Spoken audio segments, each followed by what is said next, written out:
So I recently watched the Tinder Swindler on Netflix. Not even 3 minutes, and I was like, "Excuse me, Fendi, like the bag."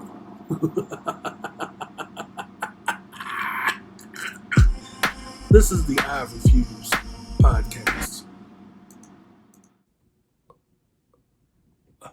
What?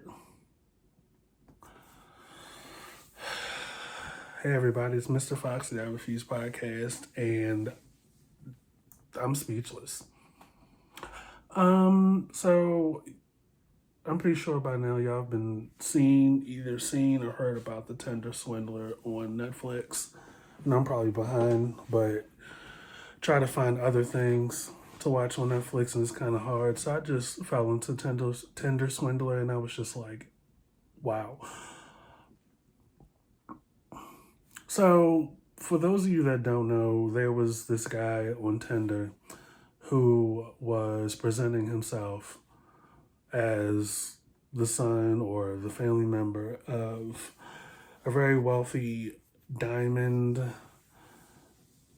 family over in Europe somewhere. And the show, docuseries, whatever you want to call it, these people, the production interviewed several women that were being swindled by this guy.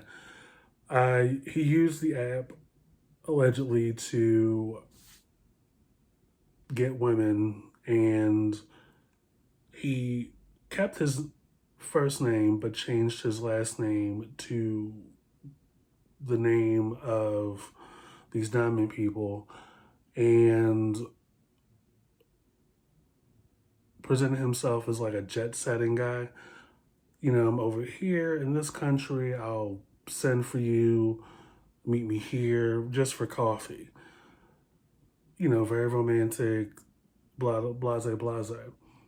But as I was listening and watching, you know, the first half, which was the first woman, and how first it was the photo that she still had, where it was a bad Photoshop job of the guy with the family, the Diamond family.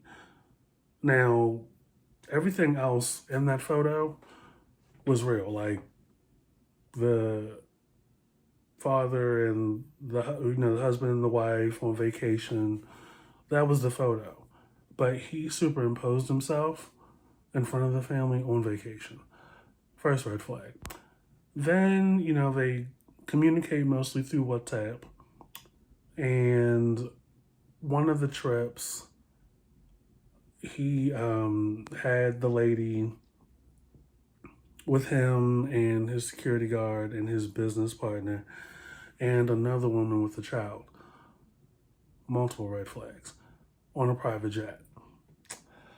It's like, okay.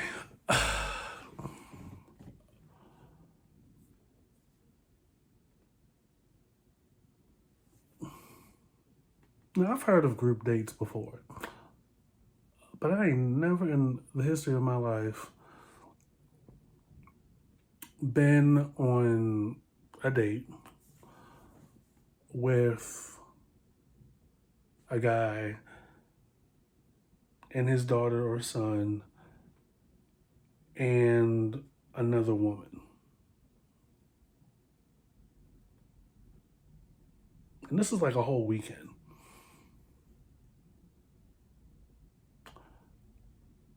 So they go to another country. They have another date, which is coffee or a restaurant in another country. You know, he sends for her. She comes over. They have sex in another country. And then at some point, things change. You know, the game is pretty common. You know, it's exciting, it's all this stuff happening, but as soon as you give up the cookies, things are different. This is where the swindle comes in. Enemies are after me, they're after my family, and I need help, money, blah, blah, blah, blah, blah. Now, help me out here.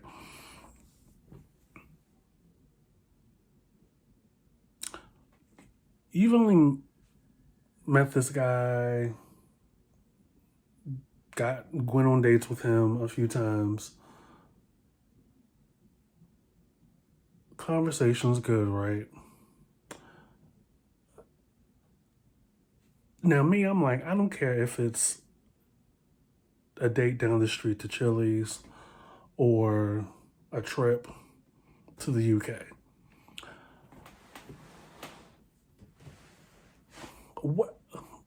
Where do you live? Where are your other friends? Like, every time I see you, you're with the same two people. You have this lady that's always there, and your daughter that's always around. And, by date 2 or date 3, you would think shit would get more personal, like open up more or whatever. Let's just put away the Gucci blouses, the watches, all the material stuff. Who are you?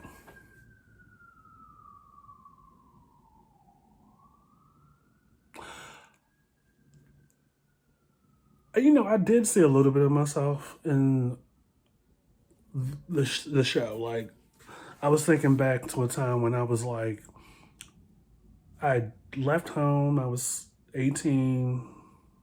I'd been out, home for a year. Traveled someplace else when I was in the military. Didn't really have a sense of, oh, okay, this is how it happens. This is what's going on. Naivete, right?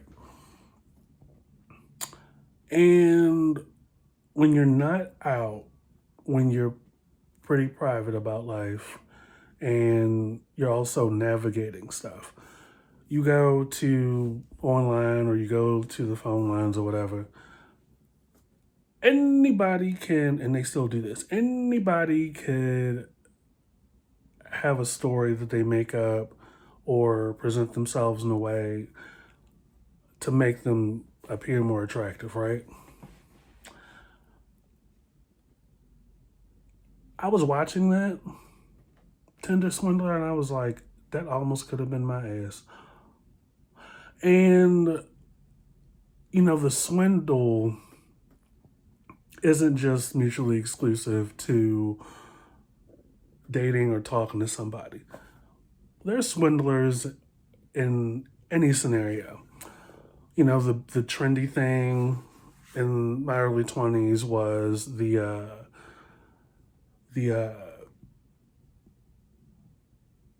currency thing. Like, if we send you these this international money, or we send you a certified check, if you could try to cash this or deposit this into your account, we'll give you more money on top of that. So I was listening to her and I was just, the first lady, I was just like, so many red flags. It's like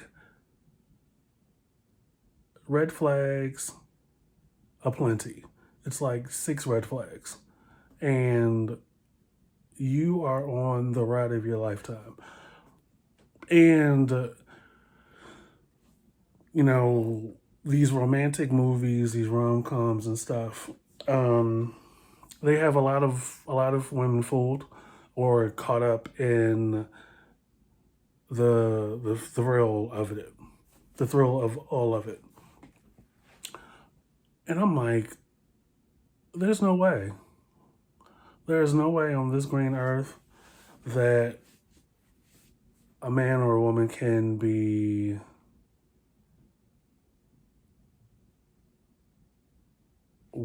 worth all this much or be this esteemed financially and be available. Like that's kind of hard to come by. Because it's like if you don't want a broke man, expect a busy man, and vice versa.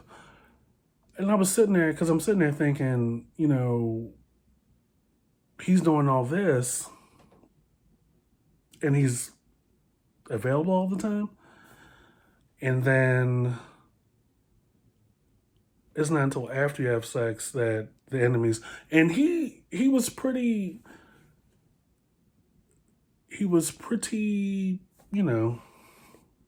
I guess smart about it. He had articles at the ready to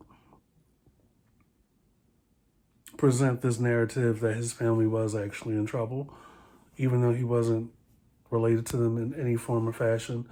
And he had the same stock photos of him and his bodyguard being bloodied and being in the back of the medic van to support the narrative that he was actually being attacked.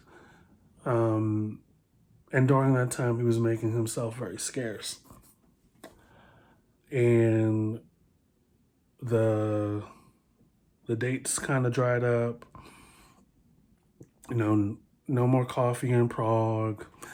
No skipping through Paris. No beignets in South Europe. Things of that nature. And I was like, oh, she's getting played. And during that time, he was convincing women, which I didn't get because, again, there's no sense of practicality or reality to this situation. Like, where do you actually live? Like, you don't know more people outside of these 3 or 4 people. Like, something concrete, right? Convince them to send him money, but not like Western Union, like $40 for gas or something. Or, Western Union needs some grocery money. These women went and got loans in their names, high interest accounts to house the money that they were going to send him in their names. And we're not talking like 3 or 4 figures. We're talking like at least 5 or 6. And I sat there and I thought to myself, just on a whim, this guy is getting more money just from sweet talking these women with these little WhatsApp voice memos than I could get on my own from financial aid. With just a promise of payback or, a verbal IOU. And I was like, for a quick second, I was like, well, damn, I'm in the wrong business. You mean to tell me all I need is a little Photoshop software, a little Adobe software, crop, cut out, superimpose a decent image of myself in vacation photos that I found on Google Maps or Google Photos of famous people.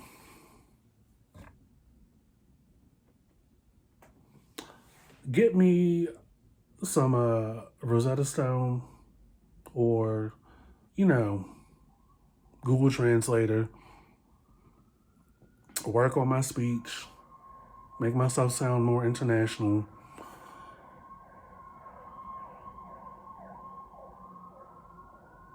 Have like a link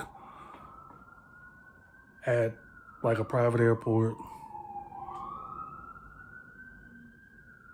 Put two of my friends in business suits, take a couple of photos.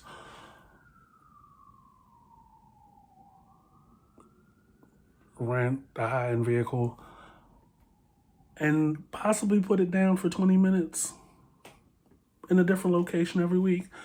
And I can get 6 figures. I mean, this guy really had it sounding like he was being chased after for blood diamonds. And I was like, wow, that's all it takes. And, like, it was giving off Notebook vibes. It was giving off Fabio romance novel vibes. Like, the women are from small towns across the pond, and they weren't like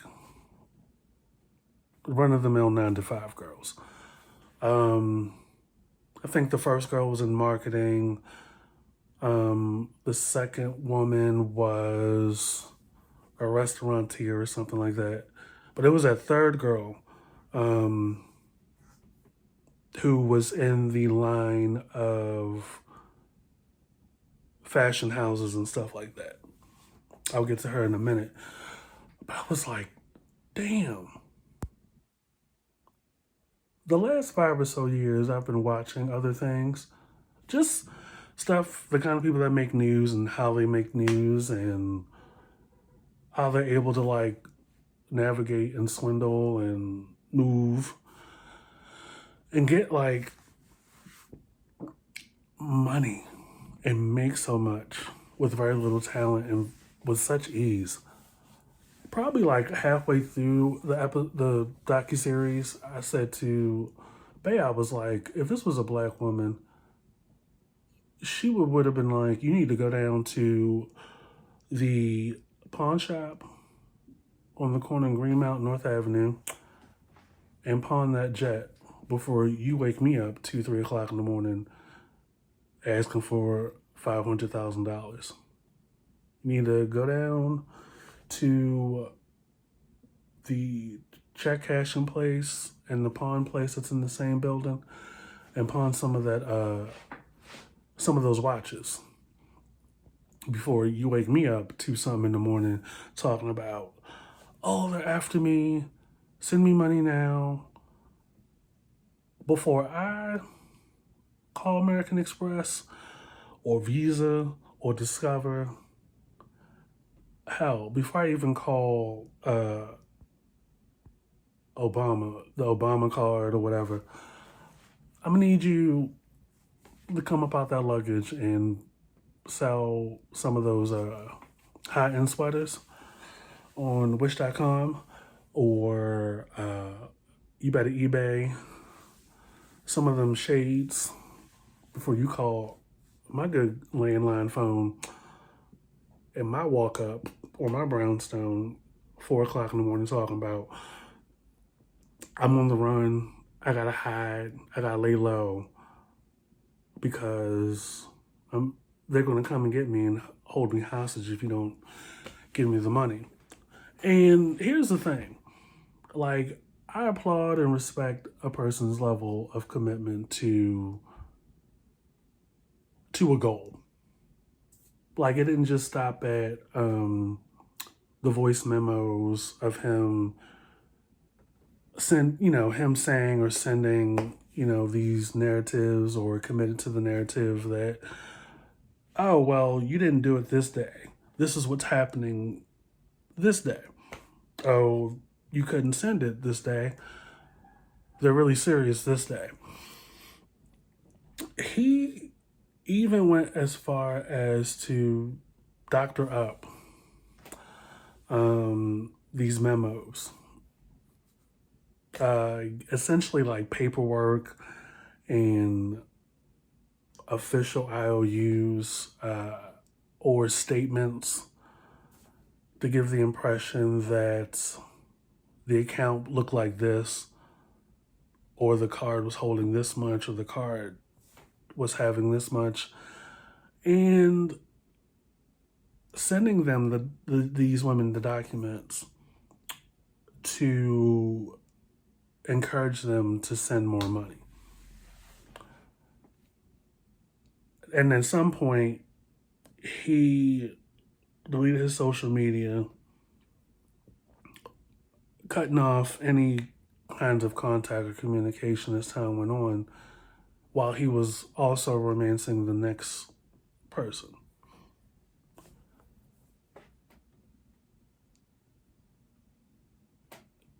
Wow. And I was starting to feel sorry for the first lady. I was just like, yeah, couldn't have been me. And sorry to this woman. Best believe I'm getting my back blown out more than just once before I come up out my wallet for even a stick of gum. Like, I couldn't imagine like being from another country and coming from modest means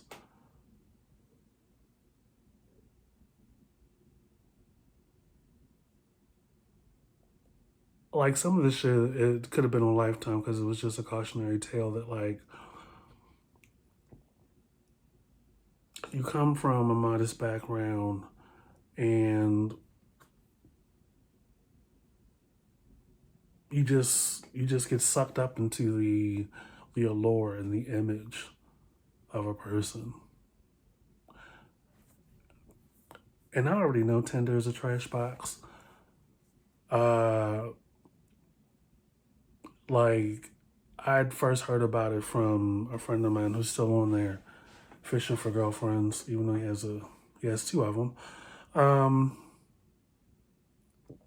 But I had no idea just how much of a trash box it can be. Like, app is fine. Like, I like applications or whatever. But the people on there,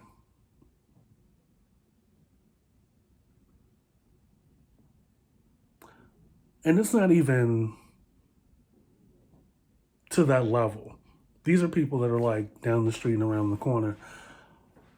Will keep a conversation going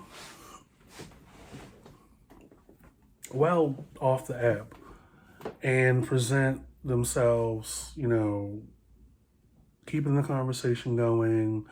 Oh, I'm going to my parents this weekend. This is a picture of my foot in their pool. This is me with my dog. And then just like all of a sudden just stop chatting. And then like fast forward a couple of months later,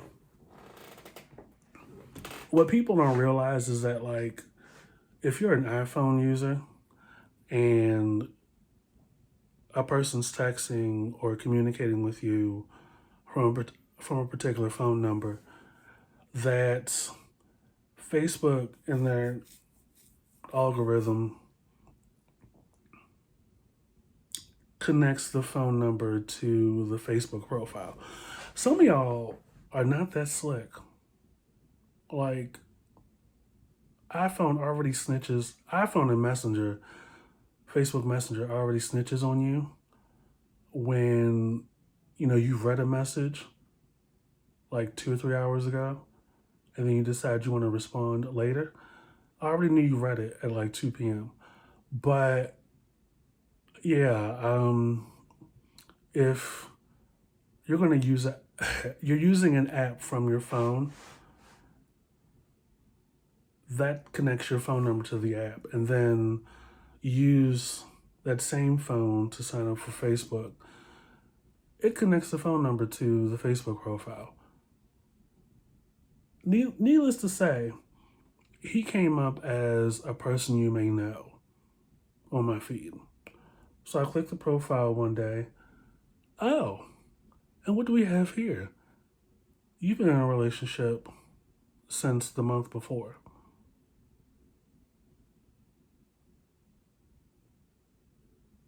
Which leads me to believe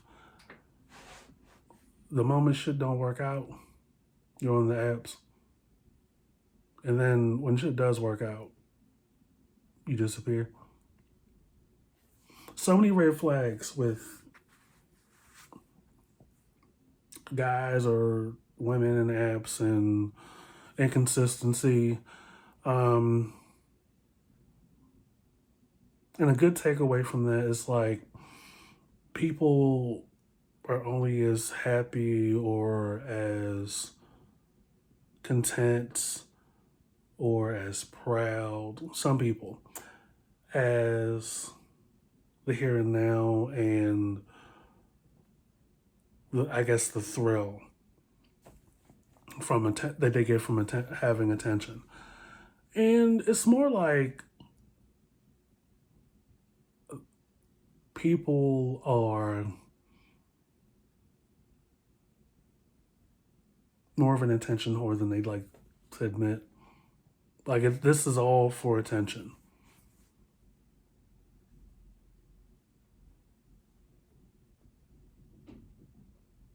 And I was like, when I was watching the Tinder Swindler, I was like, damn, that shit's still happening. And he was able to swindle at least 3 women to our knowledge.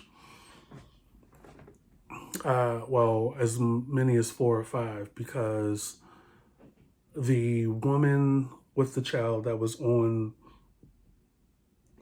part of the weekend with the first lady was actually, come to find out, one of the women he had played already. So it leads me to believe, just like that first lady, that this lady was part of the ruse. And I had to think, like, what was in it for her? The same amenities and the same benefits as all the other women? Like, I've heard of people going on group dates, but damn.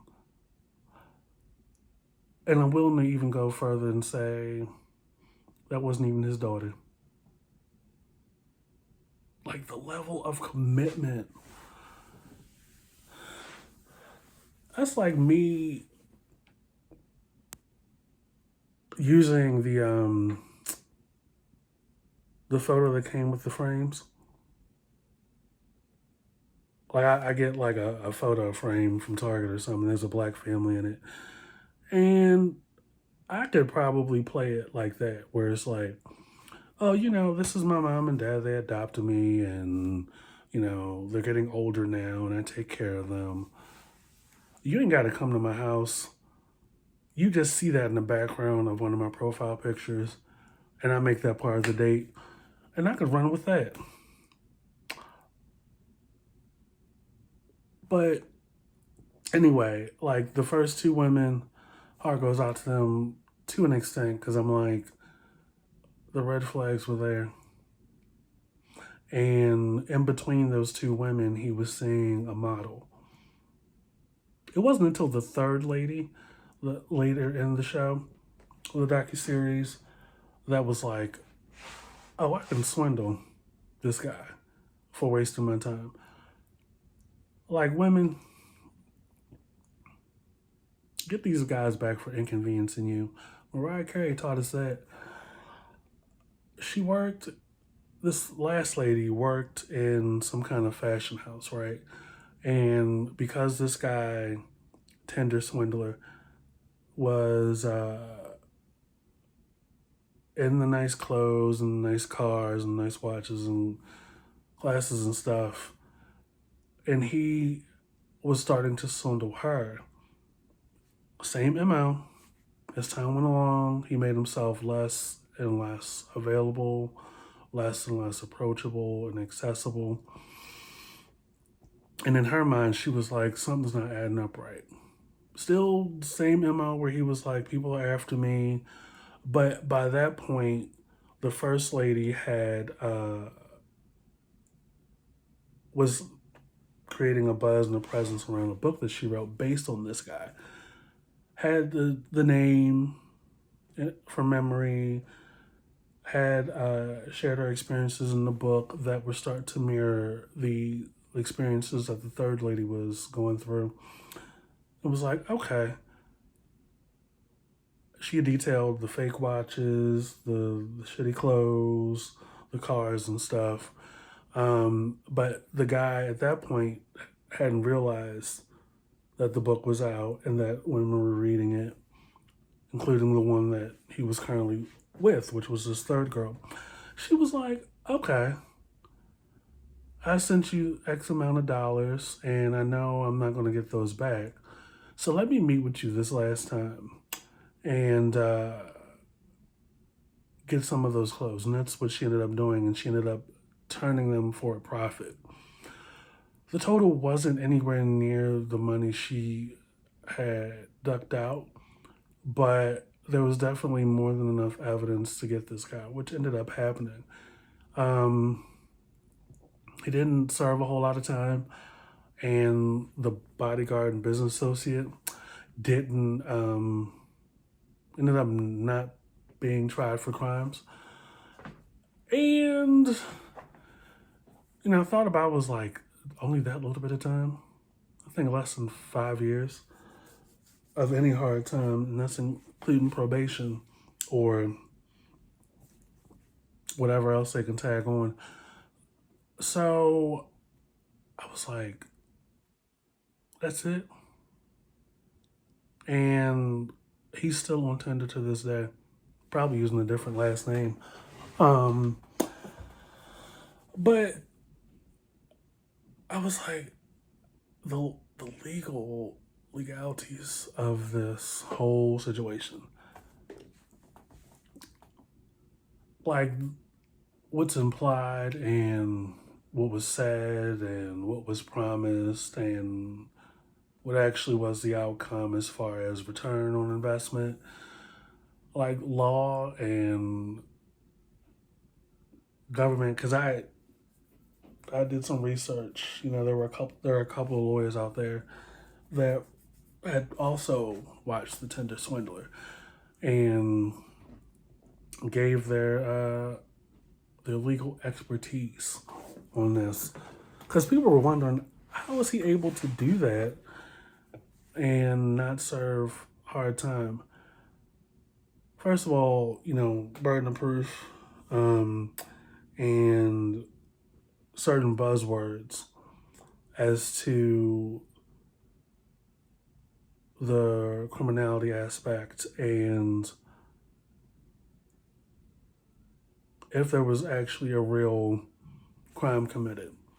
I mean, fraud, malice, like some of that shit is hard to prove, especially when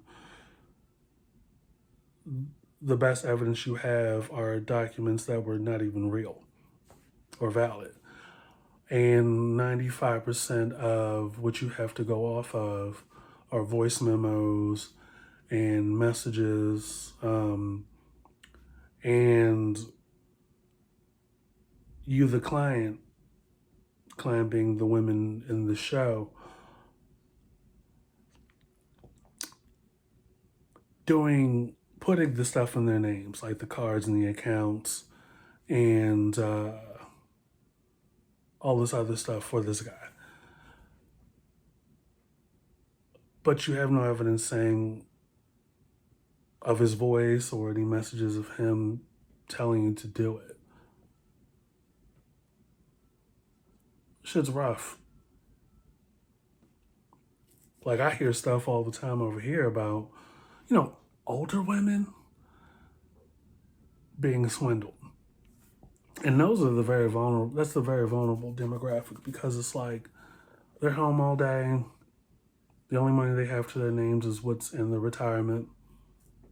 And it gets lonely at that age. Like, they're easy prey. And you see shit like this on 90 Day Fiancé sometimes, and you're like,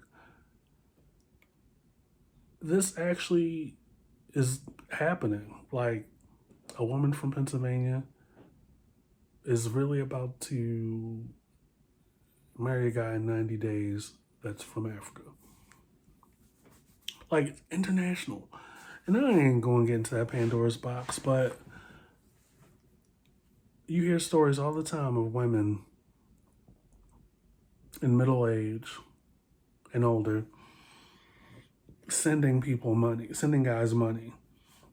And all they have to go off of the entire time is a phone call here and there, or an email here and there, or a promise that the guy will visit and come be with them. And the shit doesn't go on for just a month or a couple of weeks. This shit goes on for like years. And people are draining their life savings for it. I was like, oh. Now we got Netflix series about it.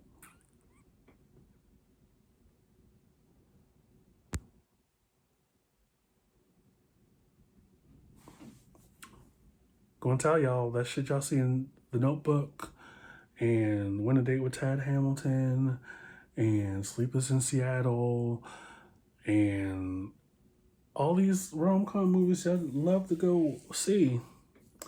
That's just in the movies. The real shit y'all should be watching is this. Tinder Swindler and, you know, what's the one? The one where the guy's always outside the woman's window. That show, y'all need to be watching First 48, Forensic Files, Tales of Betrayal, Fatal Attraction, like the real shit. And wise up, you know what I mean? Just wise up. But yeah, 5 minutes into Tinder Swindler, I was just like, you've got to be kidding me. Like, I would let all 4 of my tires on my car go bald before I come up out my wallet to help somebody, like, to that level. We got to be in the position of the attitude that we got only help those that help themselves. Like, I have no problem with charity, giving back, you know, volunteering down at the little coffee shop to help the homeless and give out Thanksgiving meals and stuff like that. But you will never find an American Express statement of a high yield account, investment or otherwise, 6 figures, that I'm about to give to somebody else. That I don't see on a regular basis without a paper trail or a trail of, a course of some kind to go back and be like, oh, okay, you taking this much money, I don't hear from you. Yeah, hand me the deed over to that house of yours.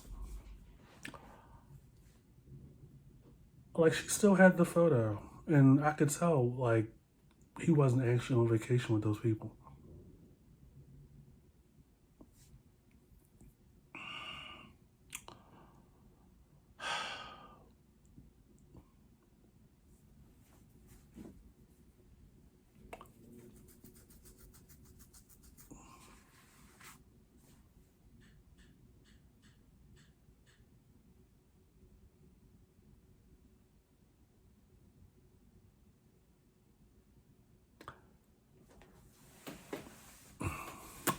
Wow. I don't know what else to say. So, this is Mr. Fox, the I Refuse podcast. Follow and subscribe wherever you see us. Stay hydrated. Keep your eyes on your own paper and mind your business. Till next time, peace.